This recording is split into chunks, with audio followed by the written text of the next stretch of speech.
మనం దూరం కాబోతున్న సమయం దగ్గర పడుతున్న కొద్దీ నీకు నా మీద రోజు రోజుకి ప్రేమ ఎక్కువ అవుతుంది. రోజులు గడుస్తున్న కొద్దీ కొందరికి ప్రేమ తగ్గిపోతుందేమో, నాకు మాత్రం పెరుగుతూ ఉంది. ఈ ప్రేమ సడన్ గా మాయమైపోతుంది అనుకుంటే చాలు ఎంత బాధగా ఉంటుందో తెలుసా? దూరం చేసుకోవాలనుకుంటుంది నువ్వు, నేను కాదు. పంతం నీకు అలేఖ్యకి మధ్య నాకే సంబంధం లేదు. వారం రోజుల్లో నన్ను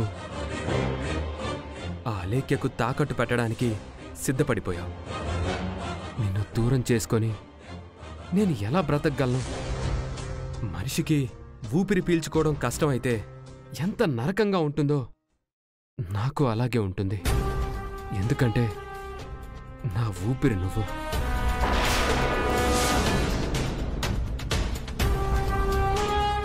మనిషికి గాయమైతే తట్టుకోవడం ఎంత బాధగా ఉంటుందో నువ్వు నా నుంచి దూరం అయితే అంత బాధగా ఉంటుంది.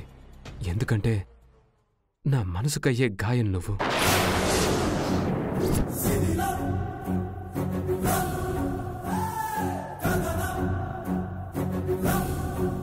అవుని, నా గుండె చప్పుడు ఏమంటుందో విను.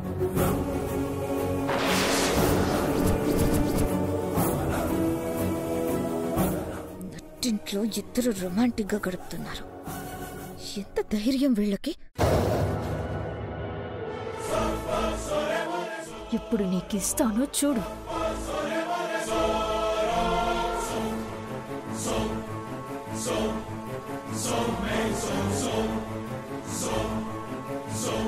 రేపు నీకు అలేఖ్యతో పెళ్ళయ్యాక కూడా నువ్వు నన్ను ఇంతే ప్రేమగా చూస్తావు బావా.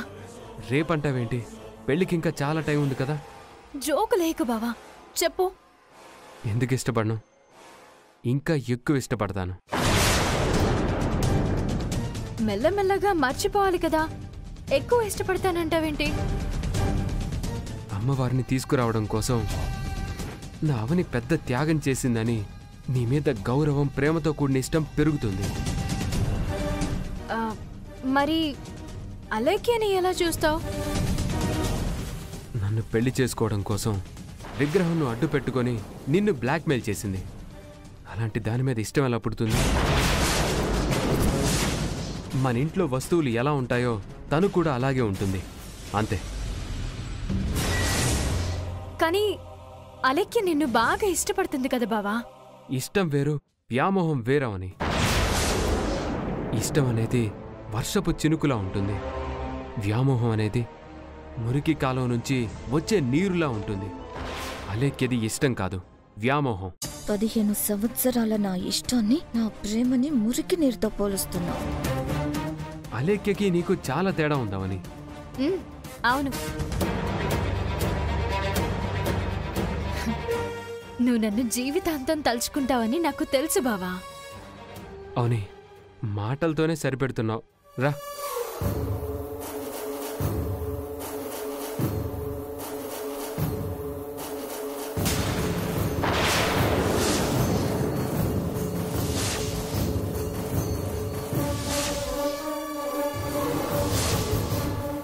నువ్వేదో ఆనందంగా వస్తావనుకున్నాను, ఇంత డిసప్పాయింట్ గా వచ్చావేంటి? నేను వెళ్లేసరికి శ్రీకర్ అవనితాల్లో మల్లెపూలు పెడుతూ ప్రేమ పాఠాలు వల్లిస్తున్నాడు. ఒళ్ళు మండింది.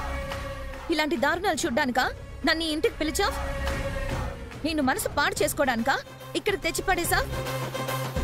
వచ్చే ముందు లేడి పిల్లలా చెంగు చెంగుమంటూ గెంతులేసుకుంటూ వచ్చాను. ఇప్పుడు అనిపిస్తుంది ఎందుకొచ్చానా అని. 15వ తారీఖు వరకు మా ఊర్లోనే ప్రశాంతంగా ఉండాల్సింది. డైరెక్ట్ గా గుడి దగ్గరకు వచ్చి తాళి కట్టించుకునేదాన్ని. అనవసరంగా నీ మాట నమ్మొచ్చాను. వాళ్ళ రొమాన్స్లు చూడలేక చస్తున్నాను. ఇంతకు ముందు క్లోజ్ గానే ఉండేవారు, కానీ మరీ ఇంతలా కాదు. నిన్ను రెచ్చగొట్టడానికి అనుకుంటా మరింత రెచ్చిపోతున్నారు. నేను నిన్ను రప్పించి మంచి పని చేశాను. అనవసరంగా నన్ను నిందించకు. ఏమో, నాకైతే మెంటల్ ఎక్కుతుంది. ఈ ఇంటి నుంచి వెళ్ళిపోవాలని అనిపిస్తుంది. ఈ 15 తారీఖు వరకు వాళ్ళు ఎలా తగలడితే అలా తగలండి. నేను ఊరు వెళ్ళిపోతాను. తొందరపడకు. నాకు మెంటల్ ఎక్కుతుంది.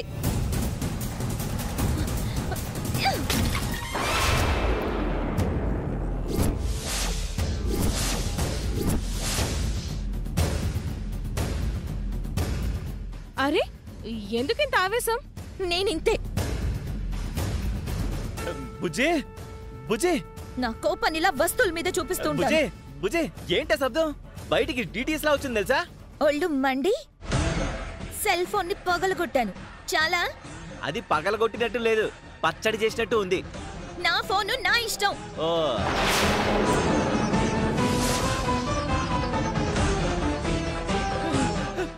వామ్మో! అయ్యో అయ్యో! ఏమైంది? ఇది నీ ఫోన్ కాదు, నా ఫోన్ తల్లి. అవునా? మరి ఇక్కడెందుకు పెట్టావు? నీ రూమ్ లో పెట్టుకోవాలి కదా. ఇది నా రూమ్ లోనే పెట్టాను. నువ్వే నా రూమ్ లో ఉన్నావు. నువ్వు వచ్చాక నా బతుకు ఎలా చెప్పలే? ఒక సిచ్యువేషన్ సాంగ్ లో చెప్తా. గాలి బాణలో బాణ నీటిలో పడవ ప్రయాణం, తీరమెక్కడో గమ్యమేమిటో తెలియదు పాపం అన్నట్టు తయారైంది. డ్యూయట్ సాంగుల నుంచి ట్రాజడీ సాంగుల వరకు వచ్చింది. 4 రోజులు నీ భార్య పక్కన లేకపోతే ఇంతలా ఫీల్ అయిపోతున్నావు? నేను శ్రీకర్తో సరదాగా గడుపుదామని మా ఊరు నుండి వచ్చాను. ఎన్ని తిప్పలు పడుతున్నానో నీకేం తెలుసు? కృష్ణ, ఇంకో ఫోన్ కొనుక్కోవచ్చు. నువ్వు బయటికి వెళ్ళు. 1 కాదు 100 కొనిస్తాను. మీరు బయటకు వెళ్ళండి బావగారు. 100 ఒక్కటి చాలు. ఈసారి ఏవి ఎవరి వస్తువులో కొంచెం చూసుకొని పగలగొట్టు. పాపం పేగులు బయటకు వచ్చేసి కన్ను కూడా సొట్టబోయింది, చిప్పే తొప్పింది. ఆవేశం అనర్థాలకి మూలం. నేను అవనితో చాలా అవమానాలు భరించాను, కానీ చివరికి ఈ ఇంటి కోడల్నయ్యాను. నువ్వొచ్చి వారం కాలేదు, ఇంత ఫ్రస్ట్రేట్ అవుతున్నావు? నువ్వు ఊరెళ్ళిపోతే అవని నిన్ను పెళ్లినాడు గుడి దగ్గరికి కూడా చేరనివ్వదు. మెడలో తాళి పడే వరకు ఓపిక వహించు. తరువాత శ్రీకర్ చచ్చినట్టు నీ వైపుకొస్తాడు. కొన్ని ఆశలు తీరాలంటే దాని వెనకున్న కష్టాలు దాటాలి. నువ్వు అనుకున్నది సాధించు. నా ఫుల్ సపోర్ట్ నీకే. సరే, ఓపిక పడతాను. పెళ్లి చేసుకుని శ్రీకర్తో మా ఊరెళ్తాను. ఇదే మాట మీదుండు.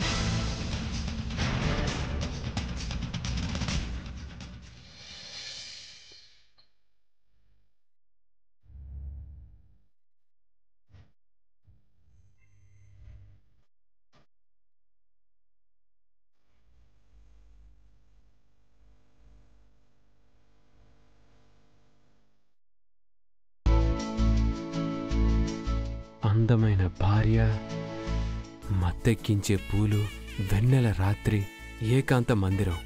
ఇదే కదా జీవితం. అవని బావా, అవని ఏమైంది? అవని అవని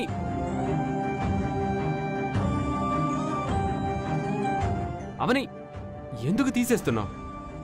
ఏమైంది నీకు? నేనెంతో ప్రేమగా పెట్టిన పూలను ఎందుకు తీసేశావు? ఆ ప్రేమ నాకు దూరం అవుతుందని తెలిసినప్పుడు ఆశపడడం ఎందుకు? సడన్ గా ఏమైంది? ఇందాక హాల్లో బానే ఉన్నావు కదా? అది హాల్, ఇది మన ఏకాంత గది. అక్కడికి ఇక్కడికి చాలా తేడా ఉంది. ఏంటా తేడా? మనసు బాలేదు, నన్ను కాసేపు వదిలే. ముందు నువ్వు నాకు ఆ తేడా ఏంటో చెప్పు. నీకు తెలీదా నా మనసులో ఏముందో? అలాగే మన లైఫ్స్లోకి రానంత వరకు మన ఇద్దరి మనసుల్లో ఒక్కటే అభిప్రాయం ఉండేది. తను ఎంటర్ అయిన తర్వాత అభిప్రాయంలో కాస్త తేడా వచ్చింది. నేనొకటి అనుకుంటున్నాను, నువ్వు మరొకటి అనుకుంటున్నావు. ఈ క్షణం నువ్వు ఎందుకు మూడోటయ్యావో, నువ్వేమనుకుంటున్నావో అది చెప్పు. అలాగే నిన్ను తన సొంతం చేసుకోలేదు అన్న ధైర్యం ఒకవైపు, మీ పెళ్లి అయిపోతుందేమోనన్న భయం ఒకవైపు ఉన్నాయి. నేనేమో నువ్వు చెప్పించే ప్రేమ నుంచి బయటపడదామో అని అనుకుంటున్నాను. నువ్వేమో నేను ఆ ప్రేమలో ఇంకా ఇంకా కోరుకుపోయేలా చేస్తున్నావు. నువ్వు సడన్ గా దూరం అయితే అప్పుడు నా పరిస్థితి ఏంటి బావా?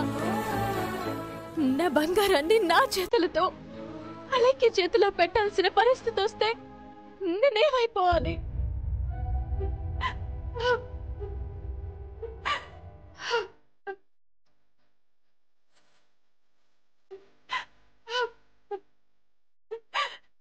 అవని,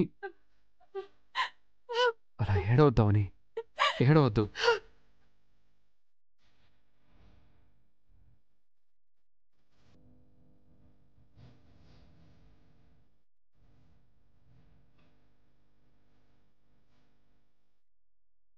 రా, కూర్చుందరా.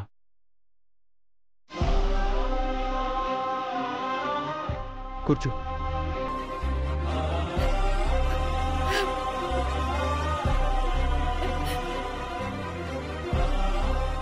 అవని, నా నమ్మకం నాకుంది, నీ భయం నీకుంది.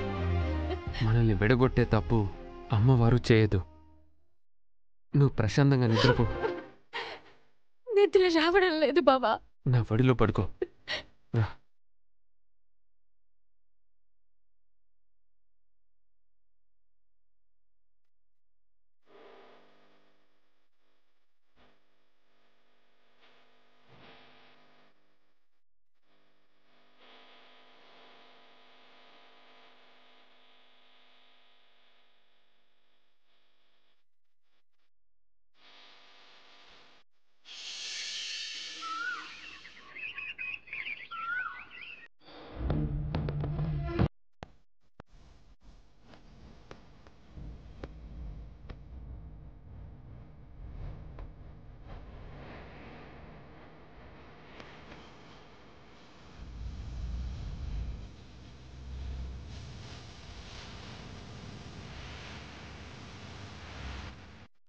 నీతో మాట్లాడాలి. ఏం మాట్లాడాలి? మన మధ్య ఉన్న పోటీతత్వంతోనో మన మధ్య ఉన్న శత్రుత్వంతోనో నేను మాట్లాడాలని రాలేదు. ఓ అక్కలా నీ దగ్గరకొచ్చాను. ఓ అమ్మలా 4 మంచి మాటలు చెప్పాలని వచ్చాను. తలెగరేసుకుని మాట్లాడేదానివి మరీ ఇంతలా తగ్గి మాట్లాడుతున్నావేంటి? ఎదుటివారి మీద విజయం సాధించినప్పుడు తృప్తిగానే ఉంటుంది. కానీ మన అనుకునే వారి దగ్గర ఓడిపోయినా తగ్గినా అది ఇంకా సంతృప్తినిస్తుంది. అందుకే ఇప్పుడు నీ ముందు తగ్గి మాట్లాడుతున్నాను. తగ్గడం వలన మనిషి ఎప్పుడూ ఇంకా ఏదో సంపాదించుకుంటాడేమో గాని ఏం కోల్పోడు. ఏం చెప్పాలనొచ్చావో ముందు ఆ విషయం చెప్పు. నీ మంచి మాటల వెనుక ఏం మర్మం ఉందో అర్థమవుతుంది. ఈ ఆలోచన విధానమే మంచిది కాదు అని నువ్వు తెలుసుకోవాలి. నువ్వు ఈ మైండ్ సెట్తో వింటే నేను చెప్పబోయేది నీకు మంచిగా అనిపించదు, చెడుగానే అర్థమవుతుంది. పాల నుంచి నీరుని వేరు చేయగల హంస లాంటి దాన్ని నేను. మంచి చెడులను వేరు చేసుకోగల సామర్థ్యం నాకుంది గాని నువ్వైతే స్ట్రైట్గా మ్యాటర్లోకి రా. రాత్రి నువ్వు నా బావ కోసం రావడం చూశాను. మరి చూడనట్టు నటించావు. అబ్బో, నీ కళ్ళంతా కళ్ళన్నమాట. అలా రావడం వెనుక నిహారిక ప్రోద్బలం ఉందని నాకు తెలుసు. అలాంటిదేం లేదు. నిహారిక నీకు ఈ మధ్య పరిచయం, నాకు ఎప్పటినుంచో పరిచయం. నిహారిక తనకు ఉపయోగం లేనిదే ఏ పని చేయదు. తనకు మేలు జరగందే ఎవ్వరికీ మేలు చేయదు. తనతో జాగ్రత్తగా ఉండు. అవని మీద నేను ఇండైరెక్ట్ గా యుద్ధం చేయాలనుకున్న ఏకైక అస్త్రం అలేఖ్య. దాని మనసు మార్చేసిందంటే నేనేకాకినైపోతాను.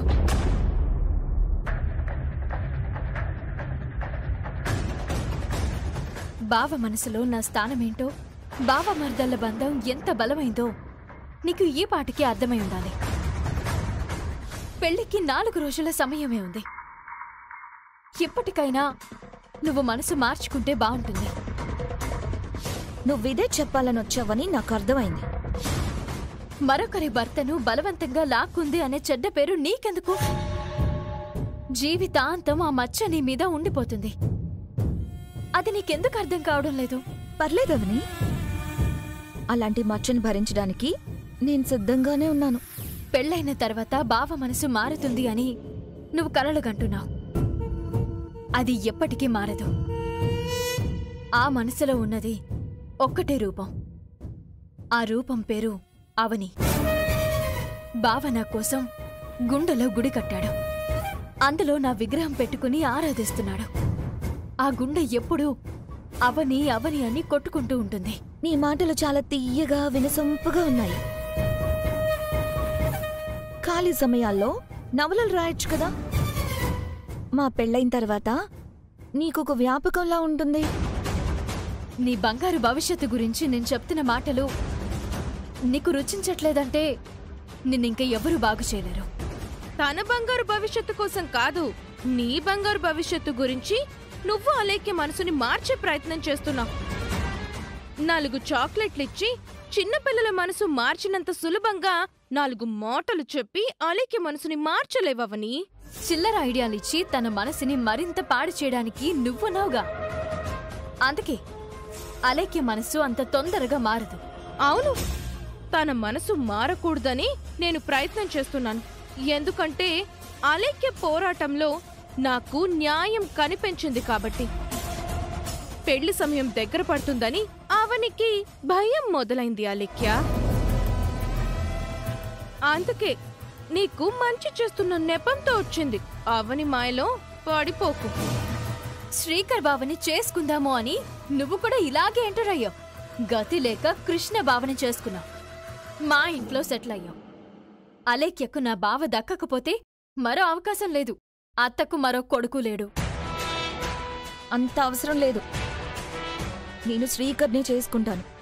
నిన్ను చూశాక నాలో మరింత పట్టుదల పెరిగింది. అలేఖ్య నిర్ణయంలో ఎలాంటి మార్పు లేదవని. నేను మాట తప్పను. కానీ ఏం జరుగుతుందో చూద్దురు.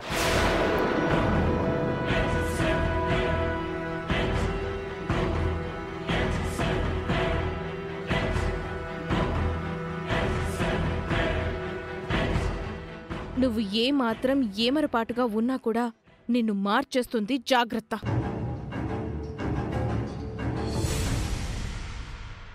అవని, ఏంటత్తయ్యా? నువ్విక నుంచి ఇంటి పనులు చేయడానికి వీల్లేదు. ఎందుకత్తయ్యా? అప్పుడే నన్ను దూరం పెట్టాలని చూస్తున్నారా? లేదమ్మా, నేనేదైనా ఒక నిర్ణయం తీసుకున్నాను అంటే అది జరిగి తీరాల్సిందే.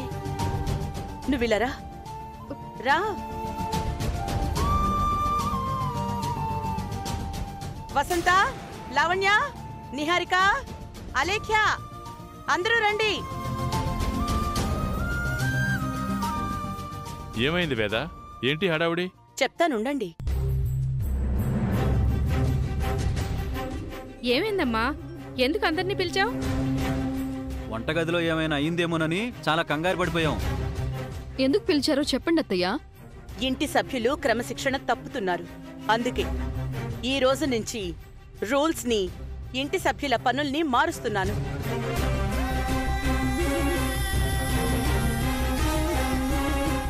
అమ్మా, అర్థం కాలేదమ్మా.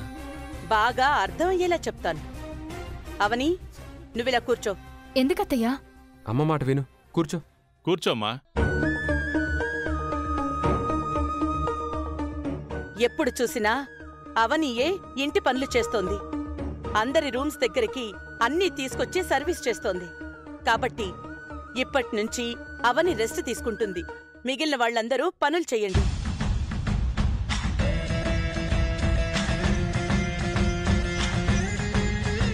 ఇది నా ఆర్డర్, అలాగే నా వార్నింగ్. నా ఇంట్లో ఉండాలనుకునేవాళ్ళు పనులు చెయ్యక తప్పదు. సడన్ గా ఎందుకు ఇలాంటి నిర్ణయం తీసుకున్నారు? ఇలాంటి నిర్ణయం ముందే తీసుకుని ఉంటే బాగుండేది. మా ఆడాళ్ళు కూడా పని చేస్తున్నారు కదా అత్తయ్య గారు. అమావాస్యకో పున్నమికో చేయడం కాదు, రోజు చెయ్యాలి. నేను కూడా చెయ్యాలా? నువ్వేం పైనుంచి ఊడిపడలేదు కదా, నువ్వు కూడా చెయ్యాలి. నేను మా ఇంట్లో ఒక్క పని కూడా చేయను. ఇటు చీపురు అటు వేయను. అది మీ ఇంట్లో. ఈ ఇంట్లో అలాంటివి కుదరవమ్మా.